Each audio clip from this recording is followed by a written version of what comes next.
course, my name's Leila. I'm a naturopath. I graduated from South Pacific College in 2020. Then I went on to do some more training in, upskilling with, case analysis, because naturopaths are aiming to find the root cause of illness and address the person as a whole, and taking everything into account, including, the environment. Actually, you can read a bit more about me and my approach if you go to the Professional Body website and you just search for me under Find a Naturopath, and you can read a bit more. So being as one of the tenets of naturopathy is, recognizing the healing power of nature, this seems like a really good place to start. Knowing we are part of nature, and it is through modern lifestyles that we are disconnected, and this is termed the evolutionary mismatch between our evolutionary biology and the modern environment, and this is recognized as the primary driver of chronic disease. Essentially, the core concepts are to take note of what are we evolved to do: eat, live, move. And we're not aiming to live like hunter-gatherers, of course not, but it's about what our body's expecting, and that's where being outdoors is a major evolutionary norm. We've evolved to be outdoors a lot of the time, or in contact with the earth, and when we are not, this is widely acknowledged to have profound effect on our health. And it's the term nature deficit disorder has been coined to describe what happens to our bodies and our behaviors, particularly recognized in children who in their developmental years aren't spending that time in nature outside.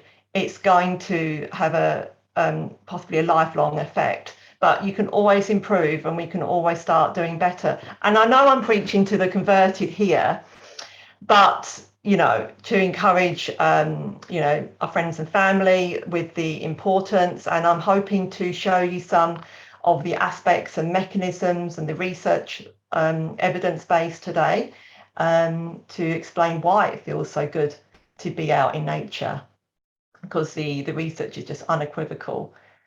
The first aspect is sunlight for health, and what can I say? It's huge. We know we need that sun is fundamental for all life on Earth, and it's got a bit of a bad rap, and definitely has to be treated with respect. But I wanted to go through more of this is the full spectrum of sunlight here.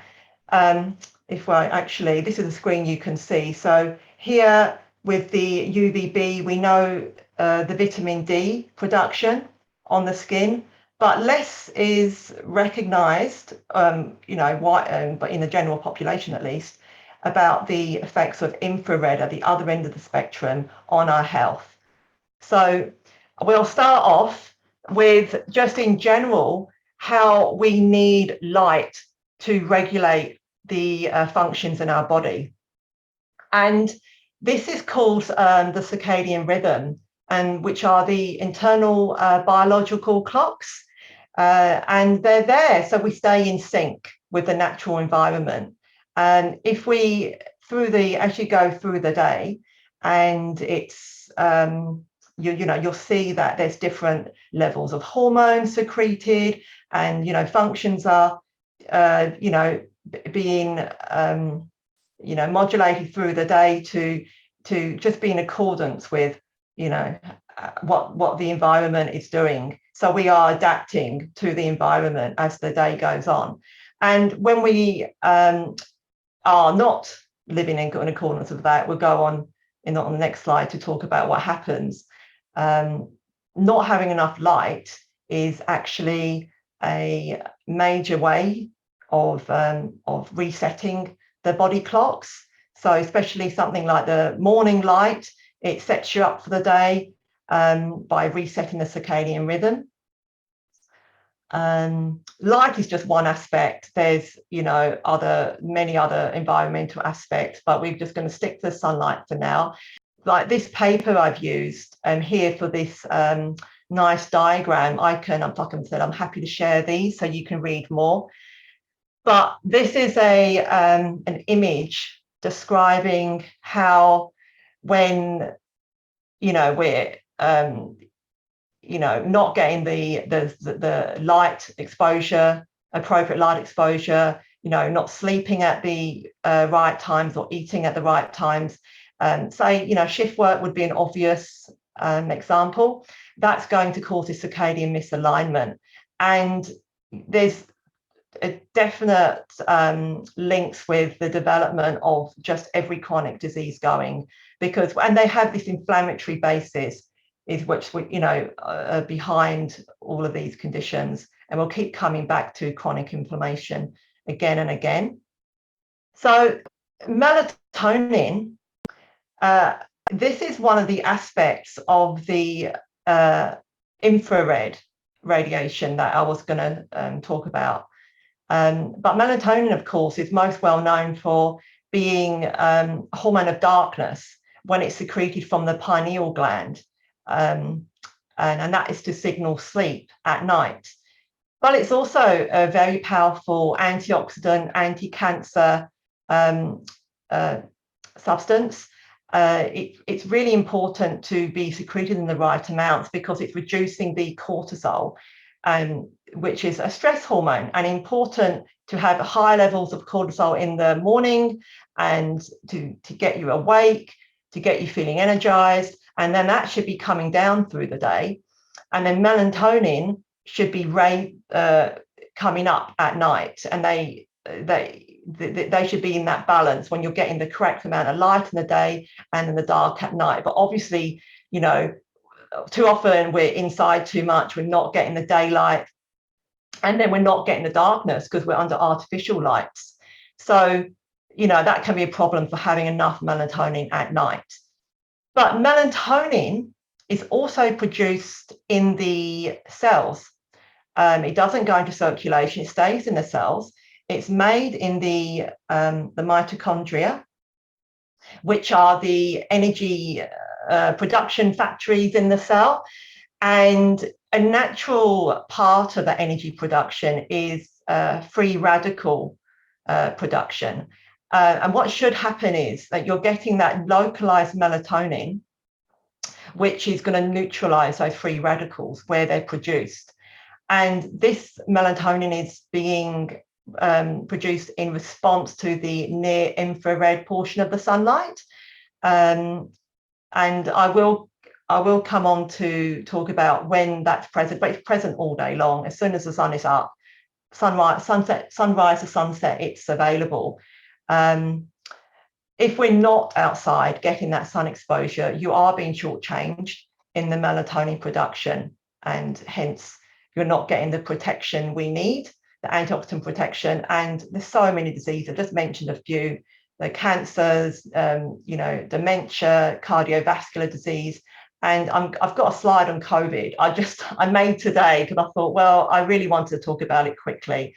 And this slide is taken, this diagram here, there's a doctor's done some talks all about sunlight health, sunlight COVID, and I can share those. I can email those out if people just email me, and my email will be at the end. So the red and infrared light that we're talking about. So red light is the visible light we see, and the infrared, it's felt as heat. It's not, you can't see it, but you can feel it. It penetrates deeper, and you can see that it can go, the infrared spectrum can penetrate all the way through to the bone. So it goes very deep, and it does go through light clothing. You don't have to be naked to get it, just need to be in the sun.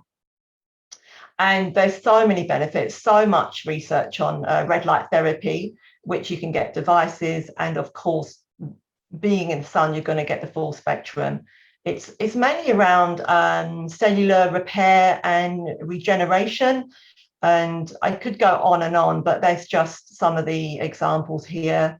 Reduced inflammation and pain, increased blood circulation, and it's helping to counteract the damage induced by the UV and blue light from indoor lighting.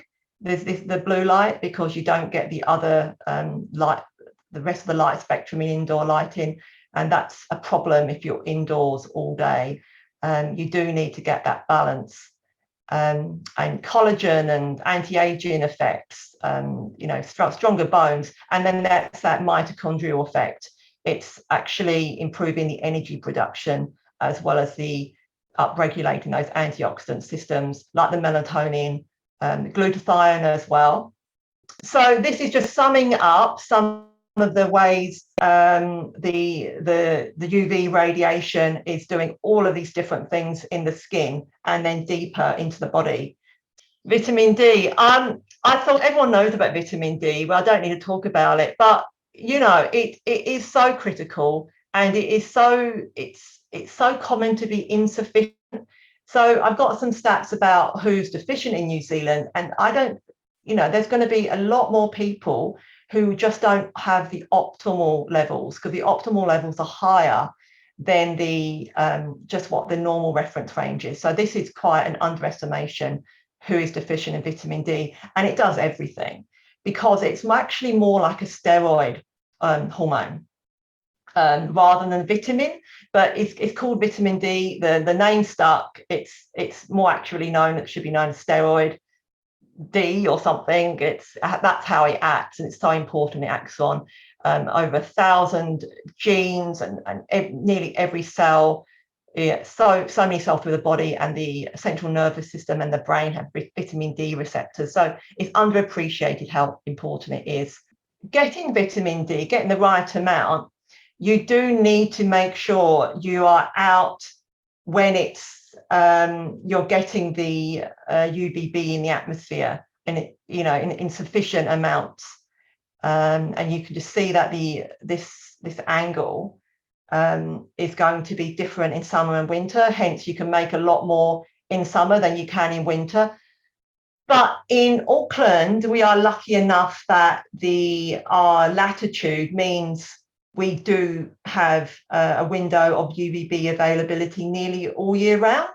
At the moment, it's a lot shorter. It's about, I think, about 11:30 to about 1:30. In summer, it's a lot longer, but you can still make a little bit right now.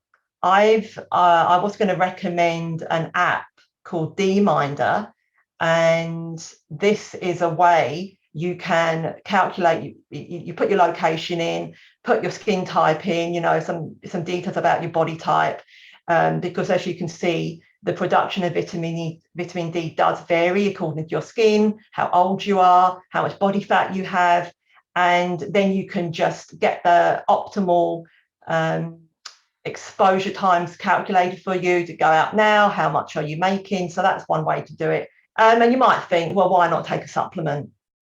Clearly you're not going to get all the other beneficial aspects of sunlight if you rely on supplements. Supplements can be useful if you were to be tested, say, in winter, where you can't get as much sun anyway, and you were deficient, you were low normal or even deficient. I would think, yeah, that might be appropriate for that amount of time. But just to take a lot of vitamin D long term isn't without consequences. You can have too much, and this is particularly the case if it is used in high doses long term, without other fat soluble vitamins to balance it, and it has been linked with a hardening of the arteries. So what's happening is, because you're absorbing more calcium, and that can be deposited in soft tissues unless you have high amounts of like vitamin K2, which would help to balance it and put the calcium in the bones. So definitely work with a doctor or practitioner for correct vitamin D dosing and your blood levels. Otherwise, the sunlight is the safest bet.